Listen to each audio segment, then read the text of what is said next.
There are nights that fade from memory with time, and there are nights that remain alive, like a wound that never heals. What happened to me on that road completely changed the way I see darkness. Even today, years later, I still wonder what truly chased me that night.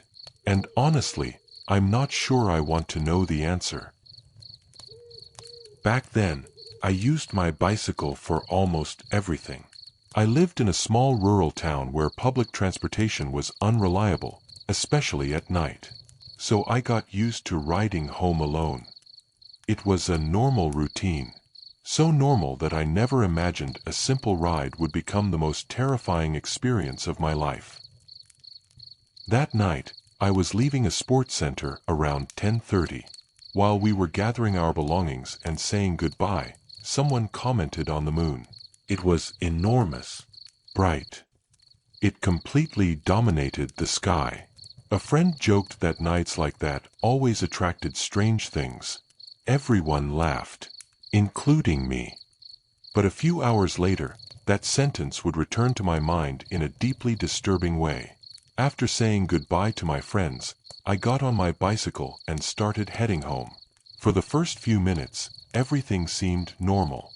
The wind was pleasant. The temperature was comfortable. But soon I began to notice something strange. The streets were empty.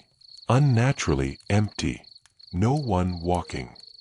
No groups talking. No other cyclists.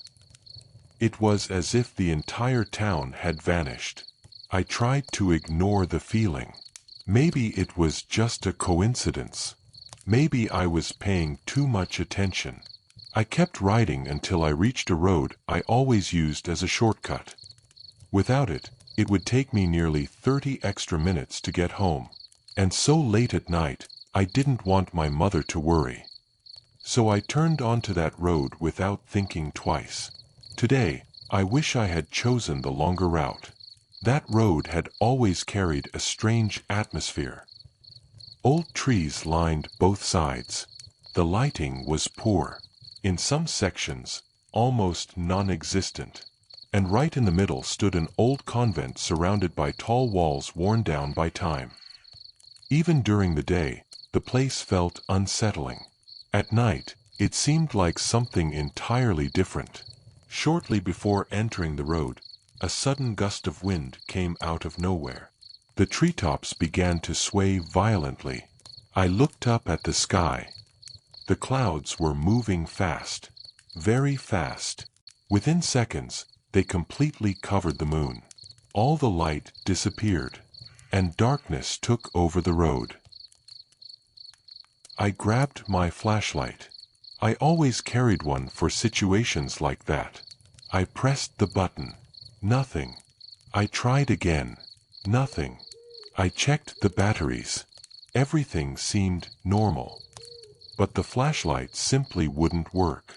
At that moment, a chill ran down my spine, as if something was warning me not to go any farther. Even so, I continued. More slowly, more alert. And the farther I went, the stranger everything seemed. The silence was absolute. There were no insects, no birds, no sound except for the tires of my bicycle rolling across the ground. It was as if all life had abandoned that place. As I approached the convent walls, I felt something difficult to explain. First came the discomfort, then the uneasiness, and then certainty. Someone was watching me. It wasn't imagination. It wasn't paranoia. The feeling was so strong it felt physical, as if invisible eyes were following my every movement. Instinctively, I looked to both sides. Nothing. I looked behind me. Nothing. But the feeling didn't disappear. On the contrary, it became even stronger. My heart began to race. And at that moment, something inside me told me I shouldn't be there. As I passed the convent's large wooden gate, I suddenly turned my head. I don't know why. Maybe instinct. Maybe fear. The movement was so abrupt that I nearly lost control of the bicycle. I had to brake to avoid falling. And it was precisely when I stopped that everything became worse. I took a deep breath, trying to calm myself. But then I realized something terrifying. I wasn't feeling just one gaze. I felt several, many, as if dozens of people were hidden in the darkness, watching my every move, waiting, silent, motionless, just watching. I started pedaling again, trying to ignore it, trying to convince myself it was only nerves. But a few meters ahead, I saw something standing near the sidewalk. At first, I thought it was a person. Then I realized something was wrong. Very wrong. It was a completely dark figure. Not a person dressed in black. Something darker than the night itself. No face. No features. No visible human characteristics. It looked like a standing shadow. A shadow that should not exist. My entire body froze. I quickly looked ahead and kept pedaling. But curiosity got the better of me. I looked again, and my blood ran cold. It wasn't the only one. There was another. Then another. Then one more. The figures appeared along the road. Between the trees. Near the walls. Scattered throughout the darkness. They made no sound. They didn't move. They were simply there, watching, as if they were waiting for something. Or someone. That was the moment I panicked. I'm not ashamed to admit it. I let out an involuntary scream. A scream that escaped before I could stop it. My instincts finally understood what my mind was trying to deny.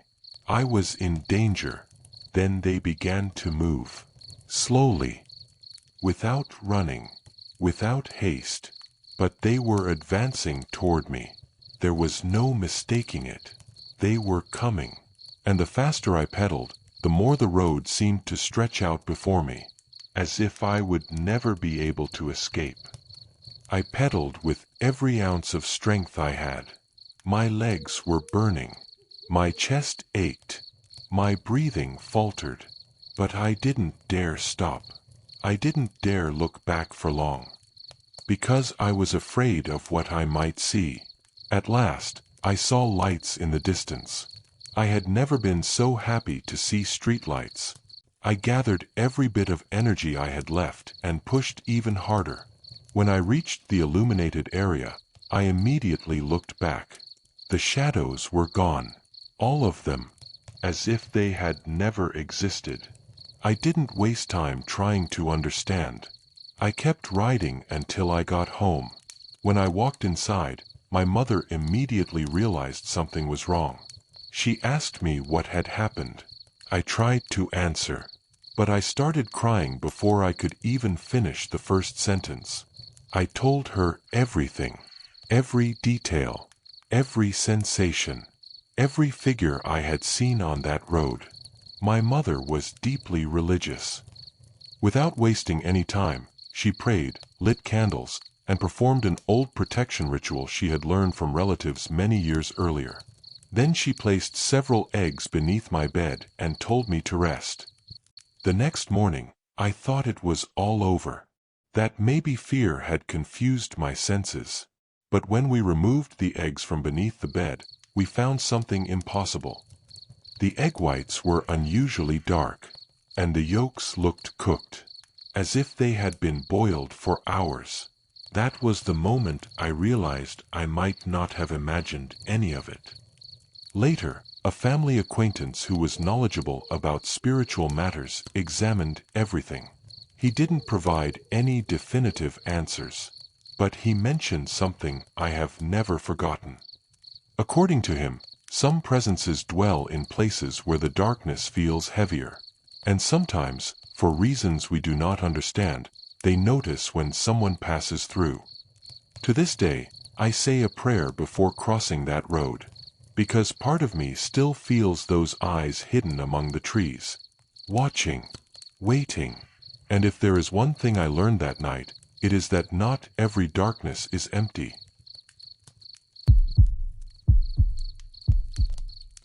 The decision to become a social worker was one of the best choices I ever made. It was through this profession that I found purpose, met incredible people, and experienced things that changed the way I see the world. But it was also through this job that I witnessed something I have never been able to forget. Over the years, I handled extremely difficult cases. People struggling with addiction, abandonment, violence, and severe mental illnesses. Even so, there is one particular case that still returns to my mind to this day. I'll call him Tim. Obviously, that wasn't his real name. Tim was in his early 30s and had lived with paranoid schizophrenia since his youth. For a long time, his life was marked by hospitalizations, episodes, and treatments that never seemed to work. But something changed. After finding the right combination of medications, he began to improve.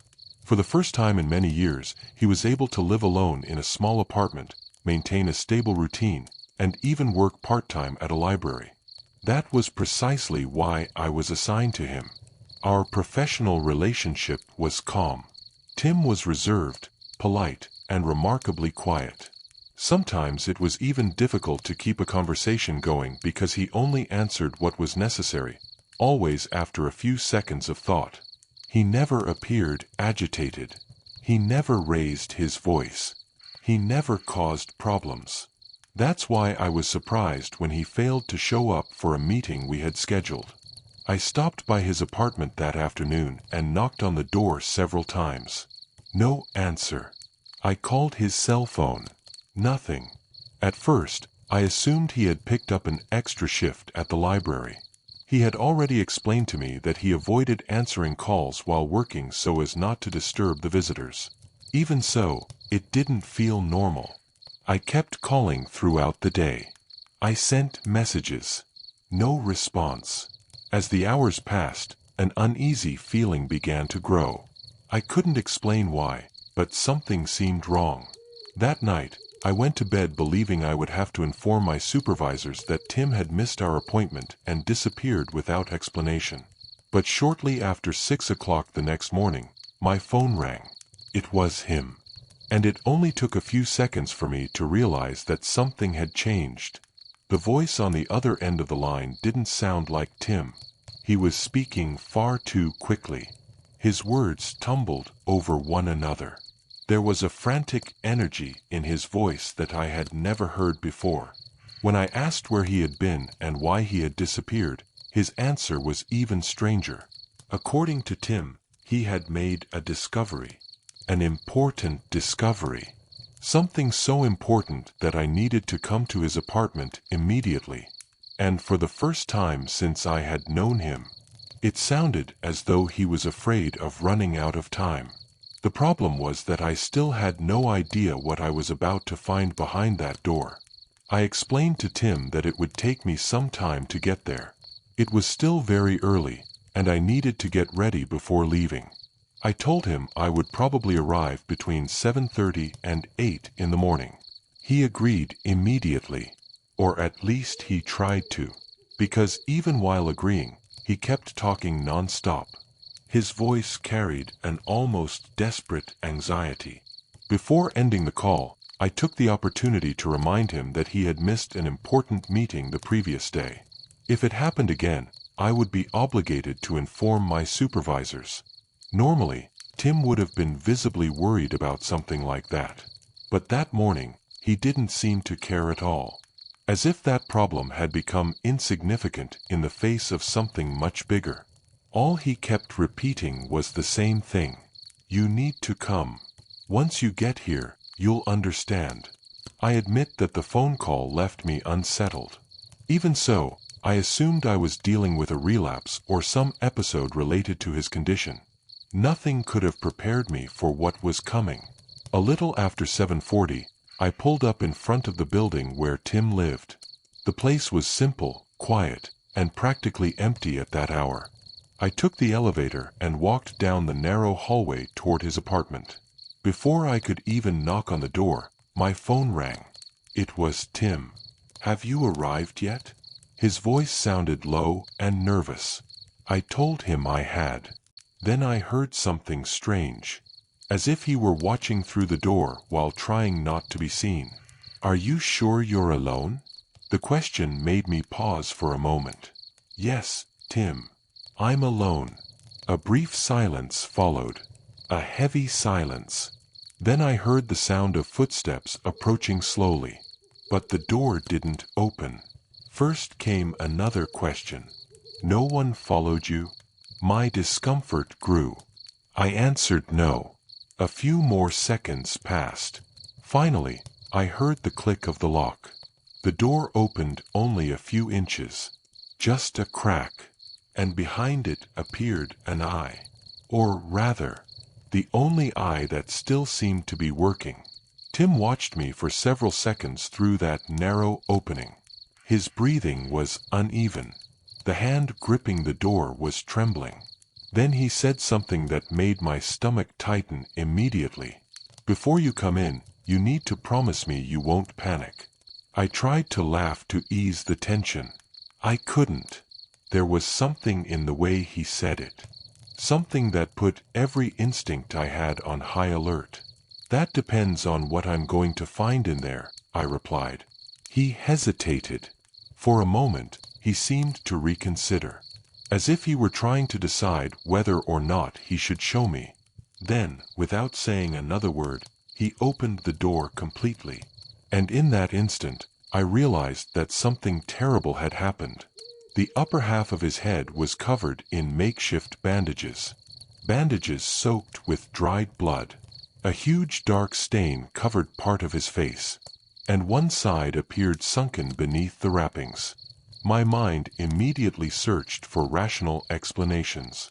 An accident, a fall, an assault, anything. But none of those possibilities came even close to the truth.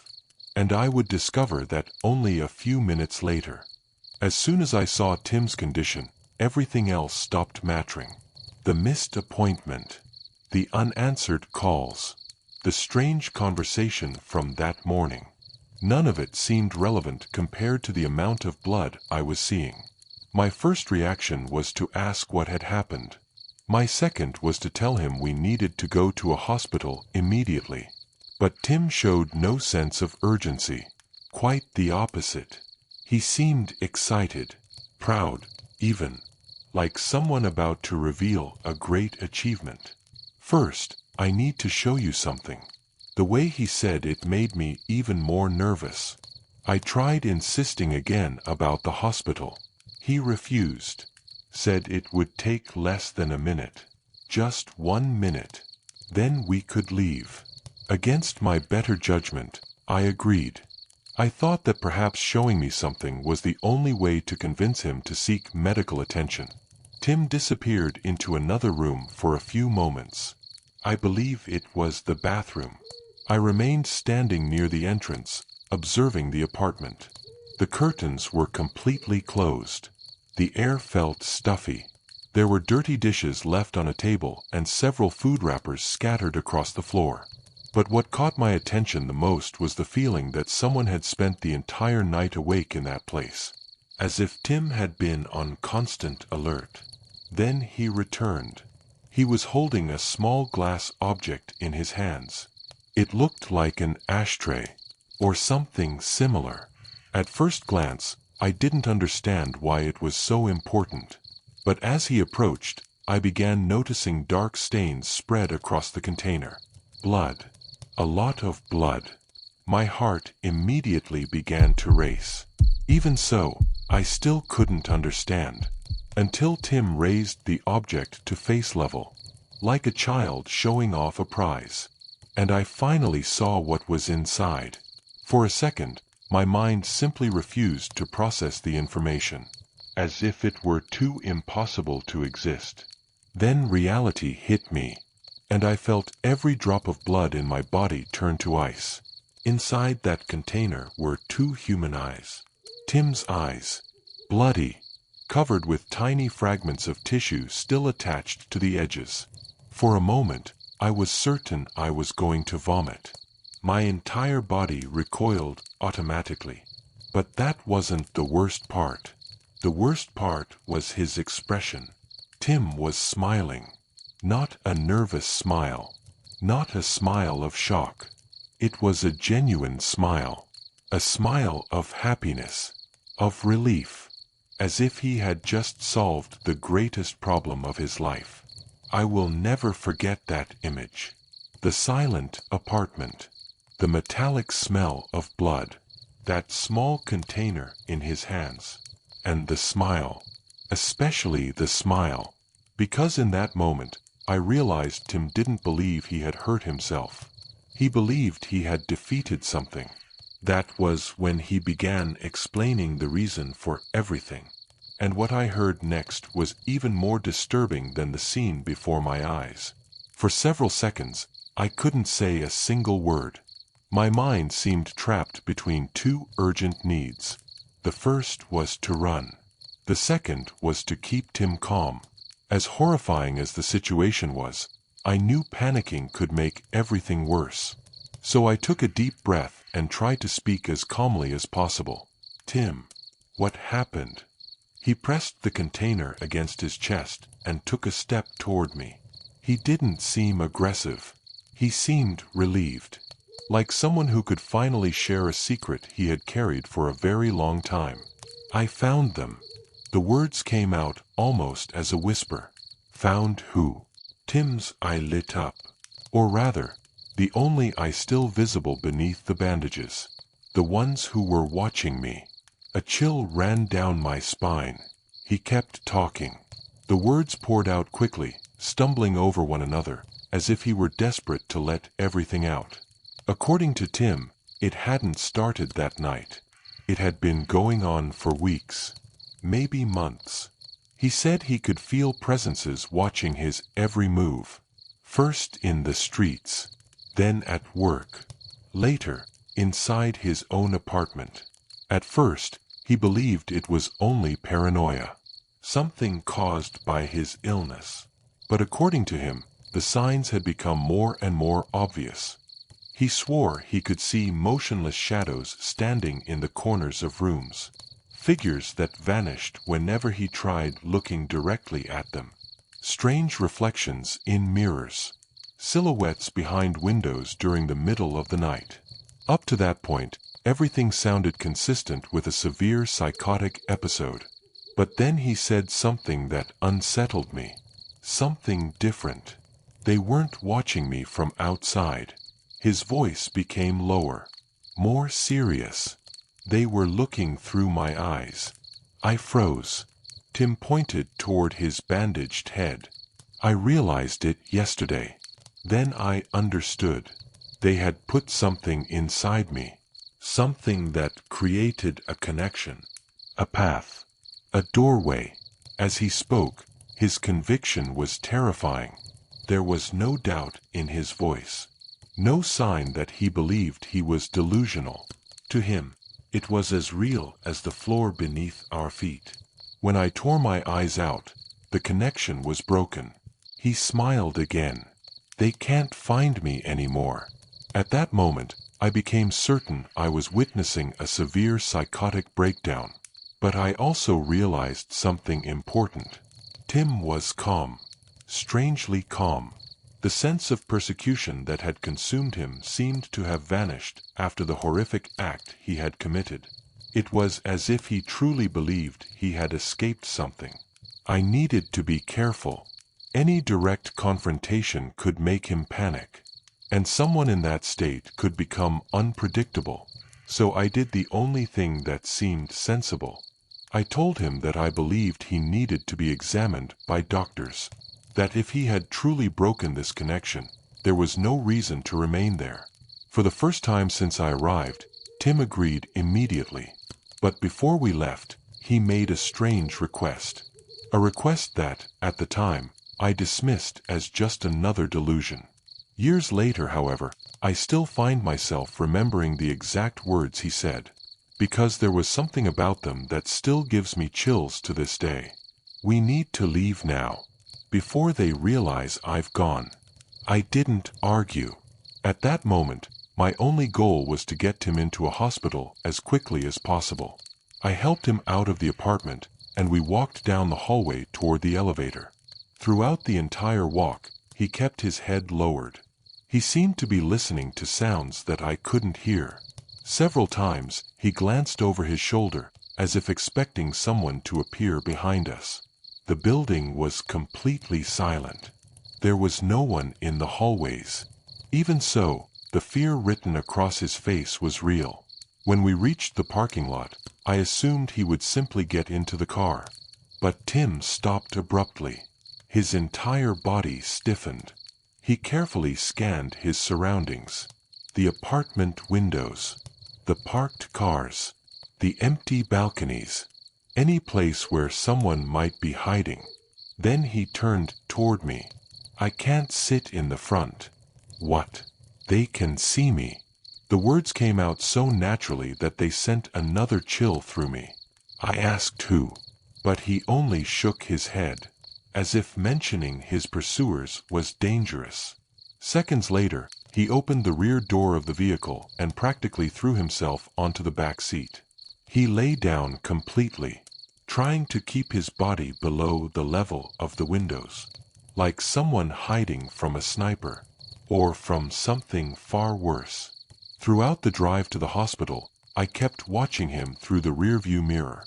Tim barely spoke, but his eyes, or rather, the empty spaces where his eyes used to be, were hidden beneath the blood-soaked bandages. Even so, I could tell that he remained alert, tense, listening, waiting.